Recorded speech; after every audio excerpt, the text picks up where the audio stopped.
मेरे प्यारे देशवासियों, जब भी माघ महीने और इसके आध्यात्मिक सामाजिक महत्व की चर्चा होती है तो ये चर्चा एक नाम के बिना पूरी नहीं होती। ये नाम है संत रविदास जी का।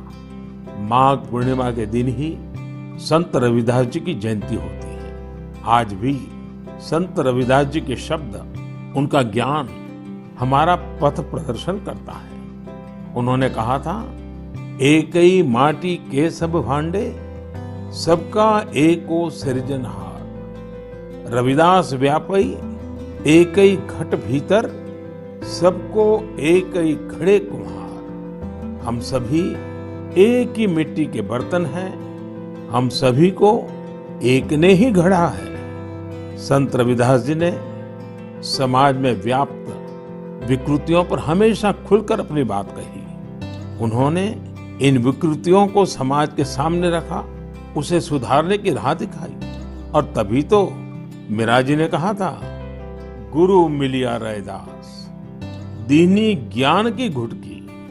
ये मेरा सौभाग्य है कि मैं संत रविदास जी की जन्मस्थली वाराणसी से जुड़ा हुआ हूँ। संत रविदास जी के जीवन की आध्यात्मिक ऊंचाई को और उनकी ऊर्जा को मैंने उस तीर्थ स्थल में अनुभव किया है।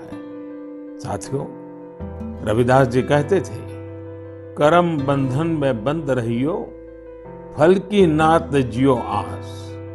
कर्म मानुष का धर्म है, सत भाखे रविदास।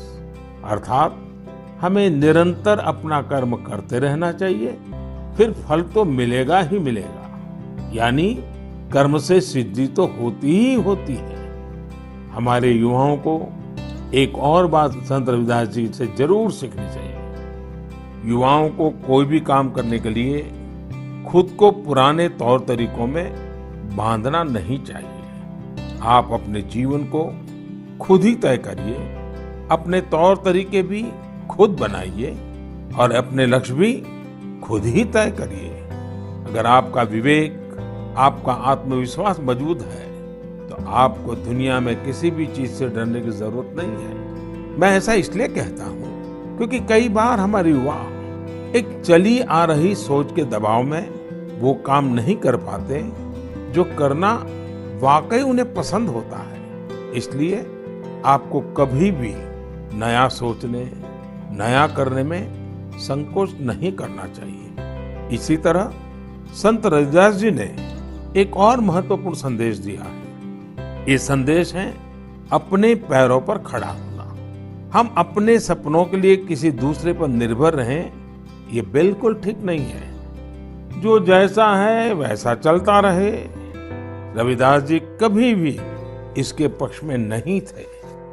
और आज हम देखते हैं कि देश का युवा भी इस सोच के पक्ष में बिल्कुल नहीं है। आज जब मैं देश के युवाओं में इनोवेटिव स्पिरिट देखता हूं तो मुझे लगता है कि हमारे युवाओं पर संत रविदास जी को जरूर गर्व होता है।